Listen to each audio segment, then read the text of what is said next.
El gobierno de México ha generado cambios extraordinarios en la última época y sobre todo reformas que ha generado también un nuevo país y que configura también el futuro de México de una manera distinta. Embajador, hablemos de las reformas del gobierno de México, reformas que también el actual presidente está encaminando ya desde hace un tiempo atrás y que por lo visto está tratando de mostrar un México distinto hacia el mundo. Bien lo menciona usted, la verdad es que las reformas que ha habido en los últimos meses, el último año y medio en México son impensables, pero tienen todo un fundamento. Durante algunas décadas, yo diría que ya décadas, algunos años, la vida en México adquirió un ritmo más lento porque la división, esa riqueza que representa una gran distribución política en el país, una gran variedad política en el país, se reflejaba en el Congreso y se reflejaba en la vida política. Al no haber una uniformidad sobre criterios, había algunas cosas que no se habían podido hacer. El último resultado de las elecciones, en las que como presidente resultó electo el presidente Peña Nieto, y la conformación del Congreso, y sobre todo la visión y el interés del presidente por hacer avanzar algunas cosas que todo mundo sabía o sentía que se habían quedado rezagadas, pero no se podía lograr por esa dispersión en el Congreso, se logró con una serie de medidas muy audaces. La primera de ellas es que al día siguiente que tomó posesión el presidente, los tres principales partidos políticos en México firmaron un documento programático o un documento guía muy amplio que es el Pacto por México. En ese documento, todos los principales partidos esbozaban cuáles eran los temas que resultaban de especial interés para ellos. Entonces, era como un menú en el que había un poco que ofrecer a cada quien. Podríamos hablar de un nuevo pacto sociopolítico, para entenderlo así.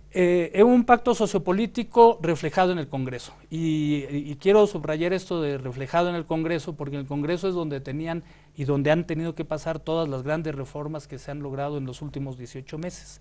El Pacto por México, te digo, en el que estaban representados los tres principales partidos políticos, era un esquema equilibrado en el que cada quien decía cuáles eran sus prioridades, y entonces sobre esa base y sobre el programa de gobierno que había establecido el presidente Peña Nieto, se empezaron a realizar una serie de reformas constitucionales que resultaron muy audaces. Había hace unos días un expresidente de México decía: ni en mi época de sueños más absurdos se me ocurrió que en México podían pasar tantas cosas en un periodo de tiempo tan corto. La primera gran reforma constitucional que hubo fue una reforma en la educación, y fue una reforma paradigmática porque la educación, el tema de la educación, el sindicato más grande que existe en América Latina es el Sindicato de la Educación de México, porque hay muchísimos trabajadores, tiene un gran peso político. La lideresa que era del sindicato era una mujer con un gran sentido político, pero también con un gran sentido de oportunidad, y cuando digo oportunidad no siempre en términos positivos. Entonces ella jugaba como un actor importante dentro de todo este esquema. Así que cuando el presidente dijo vamos a hacer una reforma en el área educativa, hubo mucha gente que tuvo dudas, dijo imposible entrar en el sindicato, porque una de los temas fundamentales era precisamente reestructurar todo el sistema de educación y reestructurar todo el sistema de las relaciones internas dentro del sindicato en un esquema en el que hubiera evaluaciones periódicas muy rigurosas, bien controladas, bien planeadas, una carrera magisterial muy estructurada, pero que afectaba intereses muy profundos. Entonces, ¿de qué manera se puede consolidar este nuevo diseño político dentro de las reformas? ¿Cómo ha podido generarse algo que hace mucho tiempo era tal vez bastante difícil, ¿no? Tal vez la coyuntura política, tal vez la estabilidad económica, o tal vez el contexto internacional ha ayudado para esta estabilidad a nivel de reformas. Yo creo que es un poco de todos los elementos que usted menciona, pero yo creo que en particular es el compromiso político y no únicamente del gobierno, sino de diferentes sectores que sabían que se tenía que hacer algo, pero que no sabían cómo se tenía que hacer. Entonces la guía del gobierno del presidente fueron fundamentales en esto. Después de que se logró la reforma al sistema de educación, que digo fue una reforma muy señera porque incluso en ese momento lo que implica es que la ex líder del sindicato está detenida por una serie de irregularidades en sus manejos administrativos, se vio que en realidad ese compromiso que había hecho el presidente y que había dicho que iba a llevar adelante, en verdad era un compromiso real. Después de eso hubo reforma financiera, ha habido una reforma en telecomunicaciones, en donde también se han afectado intereses o se han visto involucrados intereses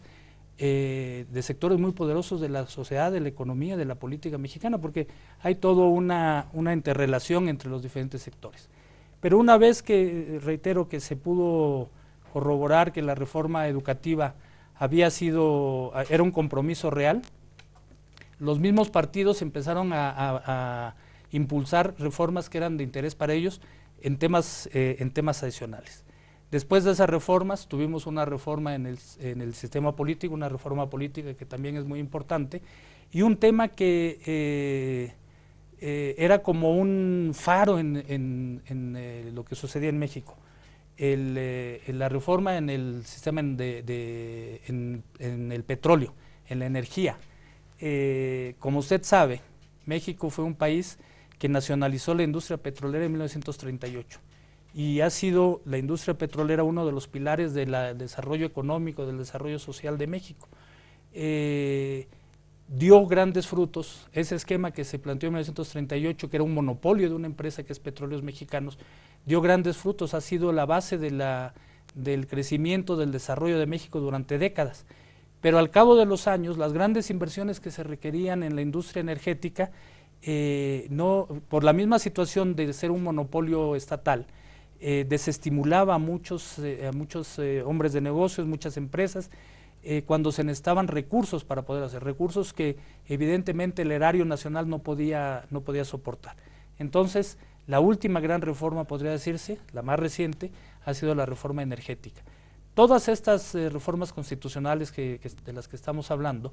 o sea, la visión que se empezó a percibir de México desde el principio con estas reformas fue de que el compromiso era real, de que había que hacer algo, de que se estaba haciendo y que se estaba tomando decisiones en las que se estaba tratando de involucrar a la mayor parte de la población. Y estamos hablando de reformas concatenadas, o sea, no es una suelta simplemente que la energética tiene relación con la de Hacienda, con la fiscal, con una base política por medio ahí de la Constitución y evidentemente con reformas que generan una estructura totalmente distinta, ¿no? ¿Cuál era la telaraña en ese sentido, embajador, que unía todo, que generaba un vínculo en común en estas reformas? El aspecto positivo que unía la necesidad de todas estas reformas era precisamente la concepción de que el esquema de desarrollo, el esquema político, el esquema de tipo social que había sustentado a México durante muchas décadas y que había sido muy exitoso, había dejado de dar todo el beneficio que se necesitaba. Y que ante las nuevas circunstancias se requería también modificar una serie de enfoques, una serie de medidas en las que se comprometió el gobierno. Ahora podemos hablar de terminar de un diseño de Estado de décadas anteriores para construir uno nuevo. Podríamos hablar de eso, podríamos decir en términos generales, en efecto es un nuevo Estado, un Estado que con las limitaciones que pueda tener, una de las grandes virtudes ha sido tratar de incorporar a los diferentes actores políticos, económicos, sociales, en búsqueda de intereses comunes. Como le digo, una de las medidas que se ha considerado que fue muy exitosa fue el establecimiento del Pacto por México, en la que todas las principales fuerzas políticas pudieron participar y decidir qué era lo que querían hacer. Eso después, un gran manejo político muy fino de parte de los operadores políticos del gobierno, porque han logrado identificar cuáles son las áreas en las que se puede avanzar y otras áreas en las que han encontrado realmente resistencia o han visto que la apreciación que tenían no era correcta y entonces las han ido dejando de lado, por así decirlo. pero el paquete de reformas que se logró en el primer año de gobierno es algo que nos impresiona a los mexicanos, lógicamente, que impresiona a los extranjeros, a la opinión pública. Aquí es muy común que algunos amigos bolivianos, conforme iban sucediendo todo esto, me comentaban y me decían, igual estamos sorprendidos de los avances que se han logrado en un periodo de tiempo relativamente corto. Realmente conociendo no solo las reformas del gobierno mexicano, sino analizándolas desde un punto de vista político, desde un punto de vista social, pero sobre todo teniendo en cuenta que lo de México es un cambio a nivel estructural. Hoy, con la visita del embajador de México, Armando Arriazola, y viendo sobre todo de qué manera México se consolida a nivel internacional. Otro de las grandes personalidades, embajador a nivel de México, ha sido, a criterio no solo mío, sino creo de muchos en la humanidad, las frases de Mario Moreno Cantinflas, un humorista que ha generado cambios no solo para el ámbito televisivo, sino sobre todo para la humanidad. Él nos dijo, el mundo debería reírse más, pero sobre todo debería primero haber comido. Nos vamos a ir un corte para ya entrar al trabajo de la misión diplomática.